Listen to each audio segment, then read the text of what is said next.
આપણે આ કાજુ બદામ લીધા છે, તો એને આપણે ખાંડી લેવાના છે. તો આપણે ખાંડી લીધા છે, તો હાવ ભૂકો નથી કરવાનો, આ રીતે ખાંડવાના છે. જુઓ તમે. હવે આપણે આ એળસી લીધી છે, તો 2 એળસી લીધી છે, તો એને આપણે ફોલી લેવાની છે. ફોલીને આપણે ખાંડી લેવાની છે.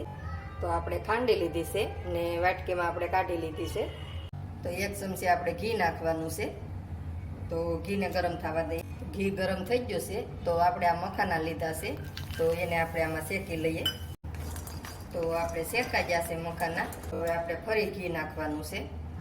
તો આ દાળ આપણે વધારે ઘી લેવાનું છે.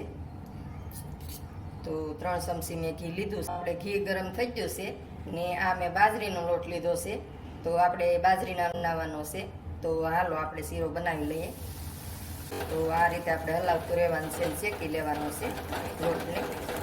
આપણે આ રીતે શેકવાનો છે. તો ધીમો ગેસ રાખી અને શેકવાનો છે. આ નાના મોટા બધાય માટે સારો. તો છોકરા અમુક રોટલા ન ખાતા હોય, તો ગળ્યું ખાતા હોય, તો એને આ રીતે શીરો બનાવી દેવાય. તો તમે સવારમાં નઈને કોઠે ખવડાવો તો બહુ સારો. હવે આપણે પાણી નાખી દઈએ. હવે આપણે ખાંડ નાખવાની છે. તો જે પ્રમાણે આપણે ગળ્યું ખાતા હોય એ પ્રમાણે ખાંડ નાખવાની.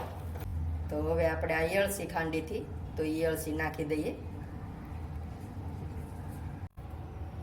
તો આપણે આ માખાના આપણે શેક્યા હતા ઘીમાં, તો એને આ રીતે આપણે લઈને આ રીતે ભાંગી નાખવાના છે. જુઓ, આસાનથી ભાંગી જાય છે. તો આપણે મખાના ભાંગી નાખ્યા છે હાથે કરીને. તો આપણે એ નાખી દઈએ આમાં. હવે આપણે સડવા દેવાનું છે સારી રીતે. તો આપણે આ કાજુ બદામ છે એ નાખી દઈએ. તો જુઓ તમે, ફરતું આપણે ઘી છૂટું પડી જાય એટલે આપણે સડી ગયો માનવાનો. તો હાલો હવે આપણે પીરસી લઈએ. તો હવે આપણે ડીશમાં પીરસી લઈએ. રીતે આપણે બધું પીરસી લેવાનું છે. એ આમાં વધારે નાખવાનું એટલે સારો લાગે, ઘી વધુ નાખો એટલે. શીરો આપણો બની ગયો છે. તો આપણે આ કાજુ બદામનો ભૂકો છે એ ઉપર આપણે નાખી દઈએ. બાજરાના લોટનો કંઈક શીરો બનાવીને ટ્રાય મારો. શીકણોય નથી થયો, જુઓ તમે, મસ્ત થયો છે ને. આપણે બનાવીને ગરમ ગરમ પીરસો